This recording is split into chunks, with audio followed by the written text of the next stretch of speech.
Coming up in the news for you guys today, we have got news on Lewis Hall, Altai by India, and an academy player that could be leaving Manchester United to earn us some big bucks to spend in the transfer window.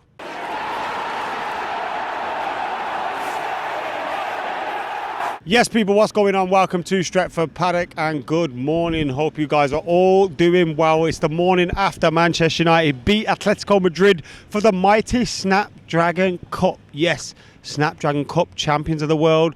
That is Manchester United. And we are here to bring you the latest and greatest, not so great, in Manchester United news. We've got loads to get stuck into. And the first story we are discussing today, and listen, I seen this.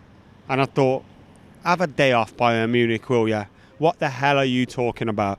Bayern Munich, according to ESPN, are still looking for a long-term successor to Harry Kane. And they have Manchester United striker Benjamin Sesko on their shortlist, according to Christian Folk. Sesko, 23, impressed in the German Bundesliga during a spell with Leipzig, where he scored 39 goals in 87 games before he moved to Old Trafford.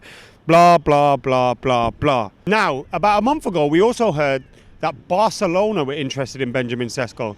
And it just feels like a weird one to me, because Manchester United should be keeping a hold of Benjamin Sesko. We will be keeping a hold of Benjamin Sesko. He's not going anywhere definitely this summer or next summer, I don't think. And he's a player that showed last season that he's got a lot to give to Manchester United. He's a striker that I think we got at the perfect time. What did we pay for him? £70 million?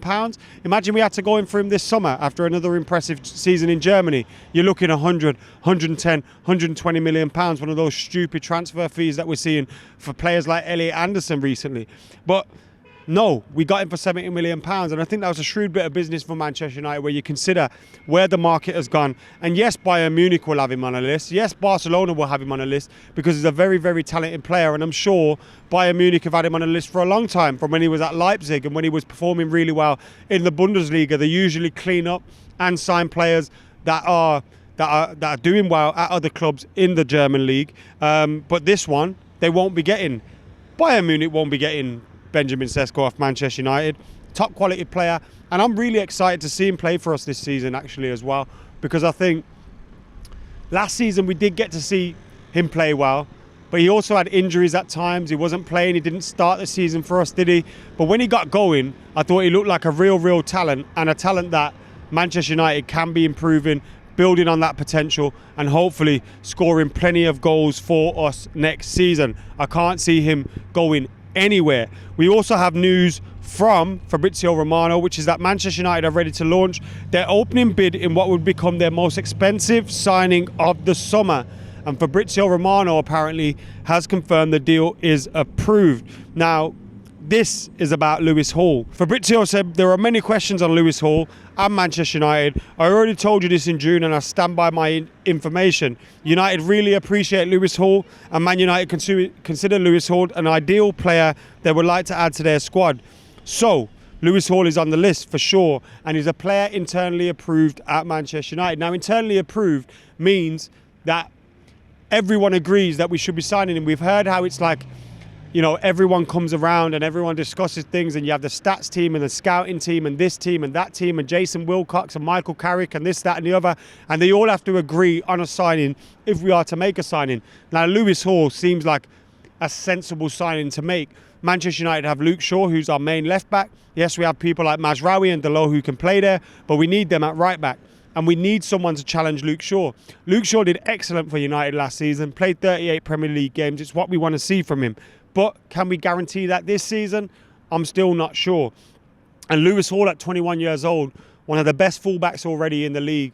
I can see a place where Manchester United sign him. You also look at the fact that Newcastle United have lost their manager in Eddie Howe. They've brought in some fella that nobody knows who he is. They've lost so many players over the last couple of years, starting from Isak, then you go to Tonali, Gordon, Bruno Guimaraes is about to join Arsenal. It's a ship that everybody is fleeing. Everybody's getting out of that.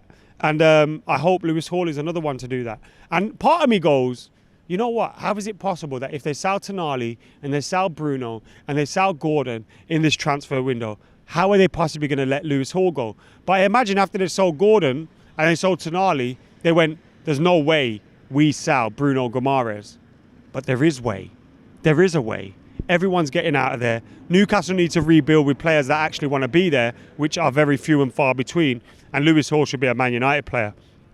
Now, in terms of the fee, we paid 50 million for Wan-Bissaka how many years ago? I can see this one going to 60 or 70 million. And to be honest, I wouldn't be against that. He's a player that could offer you 10, 11 years in that position if his transfer is obviously successful. And I think he's a player that is ready to play and start right now for Manchester United. So go and get that deal done. Obviously, we feel like that midfield is the priority, but Manchester United can work on multiple deals at once, as we've seen with the Andre Santos and Tielemans news getting announced. So there's no reason why we can't get that one done. And we also had Sully talks as well, speaking about that move for Lewis Hall, and he has gone with the same story as well. Says Manchester United have planned talks with Newcastle United. Well, not the same as Fabrizio really, because he's saying we're planning talks with Newcastle United to explore the possibility of Lewis Hall. Contact with his camp has already took place, which means Lewis Hall is ready, willing and open to signing for Manchester United, and the 21-year-old is admired at all levels internally and clear the number one left-back target. United acknowledge it's a difficult deal to do, but we've made difficult deals happen before, and fuck Newcastle. If we want a player, we're going to go. Remember when they wanted Mbumo? Guess who got him? Remember when they wanted Sesko? Guess who got him? Remember when they wanted Cunha? Guess who got him? Well, you want to keep Lewis Hall? Man United are going to take him. And we're going to take him to the Champions League, baby. So Lewis Hall, come play for a proper club. What do we have next? Everton are interested in Manchester United talented striker Ethan Wheatley, obviously 20-year-old at Manchester United at the moment, being linked with a move to Everton. They snatched up James Garner from us, didn't they? And I was really, really disappointed about that one. And whilst I think Ethan Wheatley is a very good talent, doesn't look like he's going to get his opportunity at Manchester United. I'm not totally against that. And if we can bring in some good money for him, happy days. How much money is that? 10, 15, 20 million, maybe? I don't know. United seem really shit at selling players compared to others. But Ethan Wheatley being a player that Everton want, United need to use it. They need to use it and say, yo, we want some money from you. We want some big money from you. And at least 15, 20 million will go far in helping United this transfer window. So let's keep an eye on that one. Altay Bayindir, who's out here with Manchester United at the moment in Sweden. Well, they're probably home by now because the game finished yesterday and they've probably left and got home. But Celta Vigo have apparently reached an agreement with Manchester United to sign Altay Bayindir on loan. Documents will be exchanged over the weekend so the player can arrive in Vigo next week. The one thing I am against with this one is, why the fuck do we keep doing these loan deals? Altay Bayindir isn't coming back to Manchester United.